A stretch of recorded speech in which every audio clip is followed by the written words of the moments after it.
In today's video I'm going to be replacing the rear bumper on a Porsche Boxster.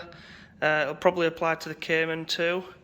As you can see, this bumper's been melted by the old exhaust. It's now got a new aftermarket exhaust on it, so we need to replace the bumper to get rid of all this. And then because it's an aftermarket exhaust, I feel like it sits a little bit too high, so I might end up doing a bracket for it, like mid-video. So I probably won't film that though, because it's nothing to do with the actual bumper replacement. So to start off with, I'm going to be removing both rear wheels just to create a bit more access to be able to get these arch liners out. And once the arch liner's out, I'll be removing the bolts. I'll just give you a quick once over on the new bumper.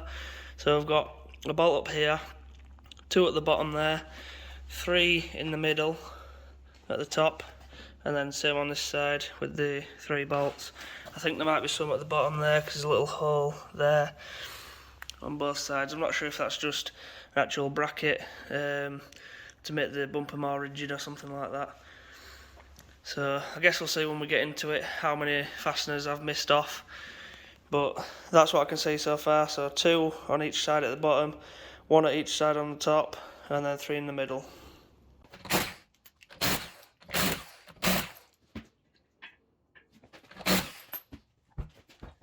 So this side I ended up drilling the screw head off because it just rounded straight away because it was all rusty and full of muck. So yeah, I ended up drilling it out with a 5mm drill bit, and then the head came off, so now I can just pull the bumper out. Next there's those 2 underneath that go onto the bottom of the heat shield, and I think it might go onto the bottom of this mudguard as well. So as you can see with this one, we've got 2 T25s, same on the other side. I'll do the other side off camera. I think I might end up having to drill one of these out. I think this one is pretty stuck. Right, so that's all the underside ones out now. That one came out. That one's snapped off on the inside, so I don't need to bother taking that one out. These 2 that hold onto the little bracket, there's a bracket up there, you can just about see it. But that one had to get drilled off, as did the other side. There. And then this one came out, and that one had to get drilled out. So, I've made a bit of progress. The screws are at the top, but they're underneath the spoiler, so I've had to put the spoiler up, and then undo these 5mm Allen key bolts through the hole in the spoiler. And to get that off, you've got to push the pins through these little clips that are on the front of the spoiler. Go through those little holes into there. So you've got to take the pins out of those clips, like push them through. I used a little 2mm punch. Yeah, so knock those pins through, and then you've got to pull the front of it up and unhook it, because it's got little hooks on the back that hook under that aluminium lip there. So you've got to take the plastic off, take the 2 5mm out of these 2 end holes, one on either side, and then that'll come off dead easy. It's literally just those 2 bolts holding it, and then you're left with these 2 struts, but it'll give you access to these bolts. You can see the Phillips head there, probably not going to come out, or at least not very easily. There's 3 of them, and as I showed you on this bumper, that's where they are. So once those 3 are out, we've just got to unplug the number plate lights, and then the bumper's off. And obviously to put it back together, it's reverse order.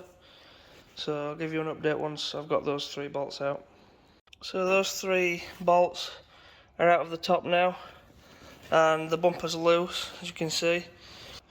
There's still the number plate lights to unplug, and underneath it keeps catching on those screws that I drilled out that are in the middle here somewhere. So I've sort of got to pull the bottom of the bumper out, pull the edges of the bumper out as well, and then pull it off at the top here. So if I just pull it with one hand, it should be loose now.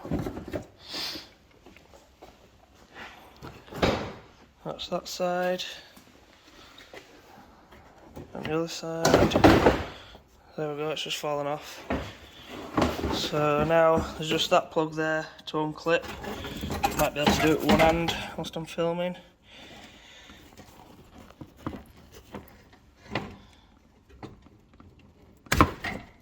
There we go, just push that tab down there.